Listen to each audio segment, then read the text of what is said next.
What's up guys, Lifting here. This is an Ugdenbloom farm route video. Here I'm going to show you a way to farm the rare Ugdenbloom material in a quick and efficient manner. And basically you will be following a specific route that I lay out for you. Here you will be checking out rotting tree stumps and killing any relevant monster on the way that has a proper chance of dropping the material. Depending on how fast you can kill the enemies and how used you get to run the route, I'd approximate a 9 to 15 minute average time to complete each run, and from the many runs I've done so far, I tend to get between 13 to 18 Ugdenblooms per run, with the best run netting me up to 24 and the worst 9. So before we start, for any of you guys who still haven't bought Grim Dawn or any of its expansions, please do me the favor and use my Humble Bundle link to obtain it. It will at no cost to you support the channel. Thank you very much. The Ugdenbloom is one of the most aftersought materials in the game when it comes to crafting endgame components. As soon as you start to need things such as spell scorch plating, living armor, seals, shards of Baroneth, then you will find yourself in need of Ugdenblooms. Ugdenblooms are also a big part of many legendary item crafting recipes. So if you haven't felt a need for Ugdenblooms yet on your character, then trust me, once you get to endgame, you definitely will start to notice the demand. So via the route that I'm now going to show you, it is important that you understand what to look for. The first of these is the rotting tree stumps. These have a relatively high chance of dropping Ugdenblooms. Make sure to familiarize yourself with these, as they will always spawn in the same place in the same area. There is a risk, however, that they occasionally spawn as an enemy instead, disguised as a rotting tree stump. So if that's the case, then just ignore them or eliminate them. We're also going to specifically keep an eye out for the boss monster Bargle, the Mouldering Mound, who can spawn in 6 places, all of which we cover via this route. He has a high chance of dropping Ugdenblooms too. We're also going to kill any rare spawn we encounter just for the additional chance of Ugdenblooms, but also just for other rare components and potential gear drops too. Finally, make sure to also exterminate any voracious growths, as these have a 10% chance of dropping an Ugdenbloom too. These can spawn by themselves but are often encountered after you destroy a poisonous bloom. They will then reappear in the same spot for us to kill.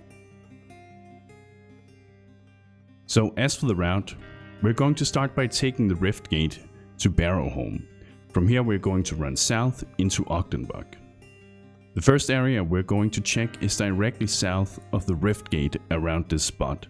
Sometimes the entrance to the undergrowth is going to be here, and if that's the case, I recommend you clear that area before continuing any further, as the plant boss in that zone has a high chance of dropping 1 or 2 Ugdenblooms. Once you've cleared that area, port back to Barrowholm and run back to this spot where we entered the undergrowth before. In case you didn't find the undergrowth entrance here, then don't worry, you might find it later, or you will find it during another run. It isn't that important, it's just something extra. So next up, we're going to move a bit to the east, as oftentimes you'll find a rare spawn here. If not, or once that's done, then move a bit further east and check your first rotting stump here. Then from here we're going to head down towards this area. Here there is often a rare Wendigo enemy spawning, and while it doesn't drop Ugdenblooms, it is in my opinion still worth eliminating, as it has a decent chance of dropping a Wendigo spirit and or an ancient heart. More of those rare components, right? And then with similar intentions, we're then going to head north up to this area to check for additional Wendigo spawns, an ancient sarcophagus and another potential rare spawn. We're then going to run past the entrance to Ogdal's tomb, and just slightly further to the southeast, check another rotting stump.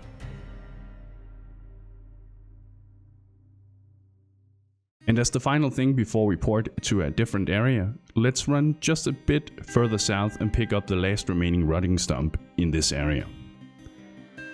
And one thing to consider here is that in case you didn't find the entrance to the undergrowth where I showed you before, then it can be a good idea to just continue slightly further to the south again, as the entrance to the undergrowth might just be here. The undergrowth only has 3 different spawn locations, and we cover 2 of them in this guide. I don't consider the third one worth running for. Now port to the Ugdenblooms rift gate and start moving south. Once you get to the corner area down here, notice that you are able to pass through into a hidden area to the east. In here there is often a rare monster and we're going to eliminate it. Once that is done, return to the previous area and cross the bridge to the west. Right ahead of us is another stump for us to check. Then move south and cross the bridge and turn east for another rotting stump to check.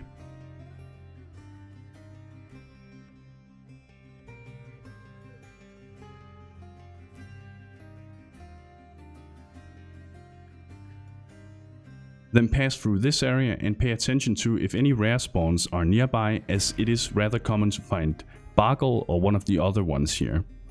If not, then move east to this spot and check another running stump.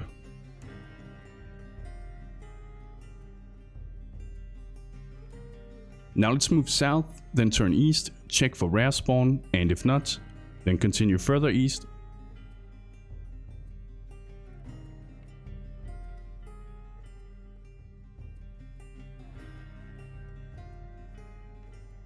Until you get to this point and another running stump. Then let's cross the bridge to the south, and once we are over, we're going to check the rotting stump in front of us just a few steps ahead of where the bridge ended.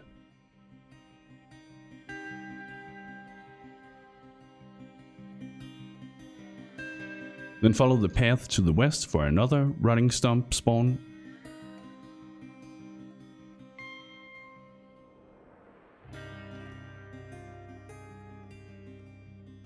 And just a few steps further to the west is yet another one too.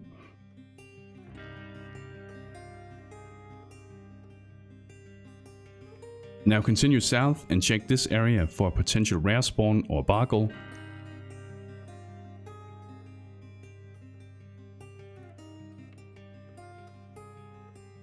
After that, move further south until you get to this point and loot the rotting tree stump.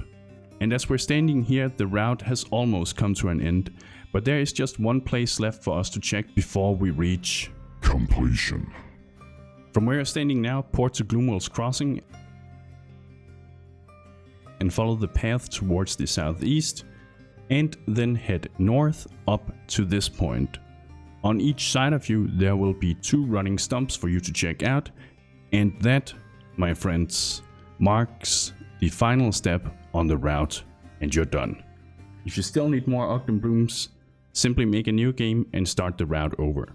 This particular run took me around 12 minutes, and as you can see, it gave me 17 Ugdenblooms. So pretty good overall. But in the beginning it will take you much longer to complete a run until you get used to the layouts and until you can start to remember it without instructions. A final thing to add is that it's also likely that you will encounter the Beast Nemesis boss during one of your runs, as he spawns in many of the areas we visit on this route. If you can kill him, then I recommend doing so, as the Nemesis Trove often has some great loot that is worth your time, including the chains of more Ugdenblooms, but also rare components, blueprints, legendary items and so forth. And I will make a video specifically on how to farm this particular Nemesis boss within long. So if that or other Grim Dawn videos is of interest to you, then hit that subscribe button and do me a favor and leave a like in case this was useful to you.